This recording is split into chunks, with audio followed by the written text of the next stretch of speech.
আমাদের যে আন্দোলন, আমাদের যে সংগ্রাম, সেটার একটা স্টেপ আমরা সফলতা অর্জন করতে পেরেছি। আমাদের যে পূর্ণ সফলতা সেটা কিন্তু এখন পর্যন্ত আসেনি।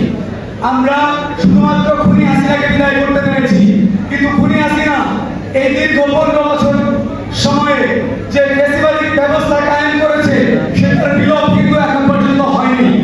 আমরা গণ অভ্যুত্থানের যে ঘোষণা দিয়েছিলাম সেখানে স্পষ্ট করেছিলাম খুনি হাসিনার বিদায় সহ এই যে ফেসিবালিক ব্যবস্থা সেটা আমরা পূর্ণ বিলোপ সাধন করব। যতক্ষণ না পর্যন্ত এই ফেসিবালিক ব্যবস্থার পূর্ণ বিলোপ হচ্ছে, এই ফেসিবালিক ব্যবস্থাকে আমরা কবর রচনা করতে পারছি, ততক্ষণ পর্যন্ত আমাদের আন্দোলন, আমাদের সংগ্রাম চালিয়ে যেতে হবে। আমরা কি প্রস্তুত আছি? আমাদের যে নতুন বাংলাদেশ নির্মাণের স্বপ্ন, এদেশের ছাত্র জনতারা যারা আমাদের কাছে নতুন বাংলাদেশ নির্মাণের যে দায়িত্ব দিয়েছে, এই দায়িত্ব কি আমরা আগামীতে পালন করতে পারবো?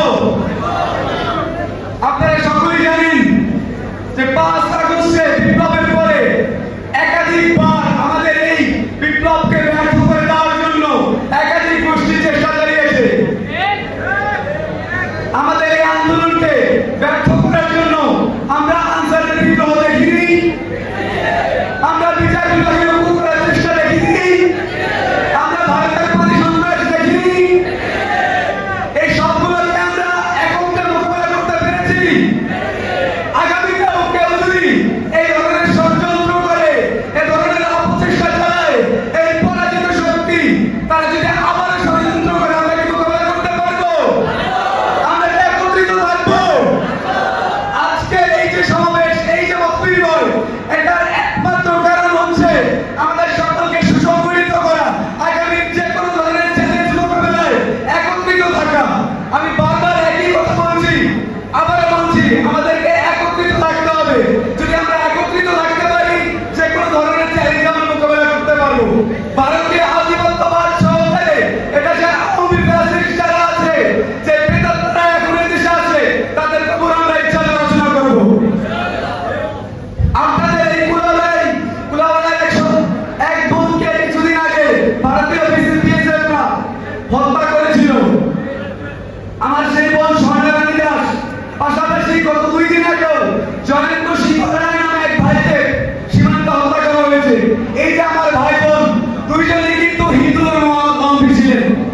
অনেকেই বলেন যে আমরা ভারত হচ্ছে হিন্দুদের জন্য, হিন্দুদের অধিকার রক্ষার জন্য আমাদেরকে চাপ দেয়।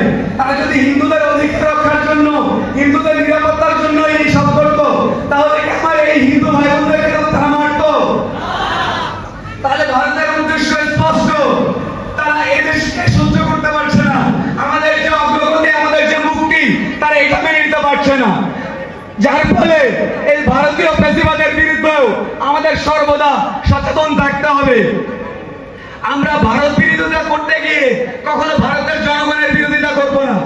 আমাদের সমস্যা ভারতের যে ফ্যাসিবাদ, সেই ফ্যাসিবাদের বিরুদ্ধে, ভারতীয় যে হিন্দুত্ববাদ চক্রান্ত, সেই চক্রান্তের বিরুদ্ধে ভারতীয় জনগণের সাথে আমাদের কোনো সমস্যা নাই।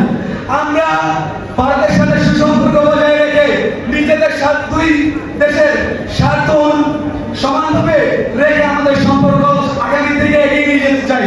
কিন্তু ভারত যদি প্রভুত্বের আসনে থেকে আমাদের সাথে দাসের মতো আচরণ করতে চায়, তাহলে সেটা আমরা শক্ত হাতে মোকাবেলা করবো ইনশাআল্লাহ।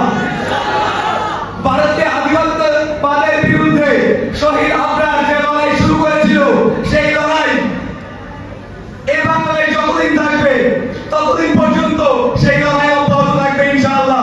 শহীদ আবরারের চেতনা আমরা কখনোই ভুলে যাব না। এই শহীদ আবরারের চেতনা আমাদের ধারণ করে আগামীর বাংলাদেশ নির্মাণ করতে হবে। সর্বশেষ শিক্ষার্থীদের উদ্দেশ্যে আমি কিছু বলতে চাই। বিভিন্ন জায়গায় সমন্বয় পরিচয়ে চাঁদাবাজি সহ নানান ধরনের অভিযোগ আসছে। আমরা শিক্ষার্থীদের বলতে চাই, আপনারা এই সকল বিষয়ে সচেতন থাকবেন।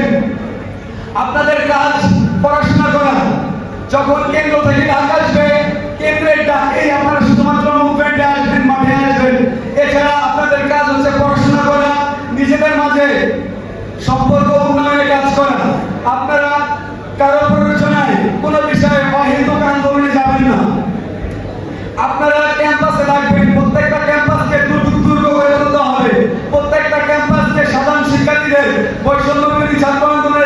শিক্ষার্থীদের এক একটা ক্যান্টনমেন্টে পরিণত করতে হবে। ছাত্রলীগ যে সন্ত্রাসী কার্যক্রম ক্যাম্পাসে পরিচালনা করেছে, আবার যাতে তারা কখনো ক্যাম্পাসে ফিরতে না পারে, তার জন্য আমাদেরকে ক্যাম্পাসগুলোতে সদা সর্বদা সচেষ্ট থাকতে হবে। আমাদের আন্দোলনের হাব হবে প্রত্যেকটা ক্যাম্পাসে শিক্ষার্থীদের